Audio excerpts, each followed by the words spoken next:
Jesus walking on the water is recorded in Matthew, Mark and John. But it is Matthew who provides us by far the fullest and most detailed account.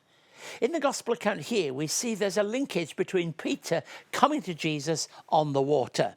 And so in Matthew chapter 14, 22 to 33, immediately Jesus made the disciples get into the boat and go on ahead of him to the other side while he dismissed the crowd. After he dismissed them, he went up on a mountainside by himself to pray. Later that night, he was there alone, and the boat was always a considerable distance from the land, buffeted by the waves because the wind was against it. Shortly before dawn, Jesus went out to them walking on the lake.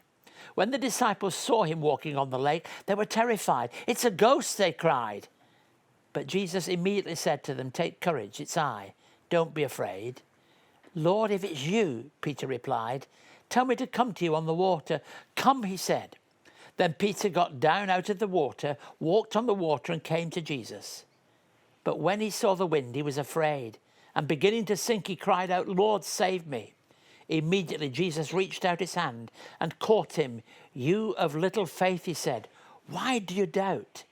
And then they climbed into the boat. The wind died. Then those who were in the boat worshipped him, saying, "Truly, you are the Son of God." I want to concentrate upon Jesus' command of the storm and pick out from it some lessons about faith. Faith lives in the truth of God. In verses 27 and 28, you're very conscious of the importance of this truth. Jesus is the great I am. You know this from the Old Testament. I am who I am. I am, and the I am sayings of John, which are so powerful. But they reference what would be understood by those who first heard these words as linked to the name of God. Faith will always be grounded in spiritual growth. The trial of the disciples had to face in this moment on the water really made them fearful. But we also know from verse 33 that they came to a place of real worship and acknowledgement. Truly, you are the Son of God. Faith is the opposite of fear and arouses in us action, something to do.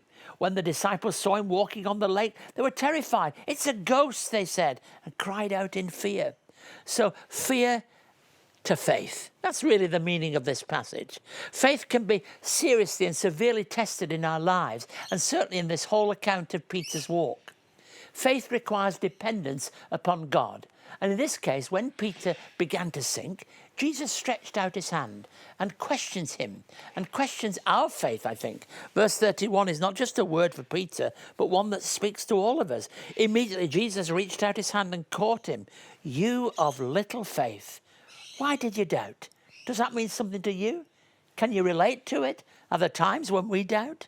Where is Jesus asking you to display faith and trust today? Where are the dangerous moments in your life when you find yourself sinking in the water because you've lost your sight on Christ, you've lost your sense of confidence and real hope?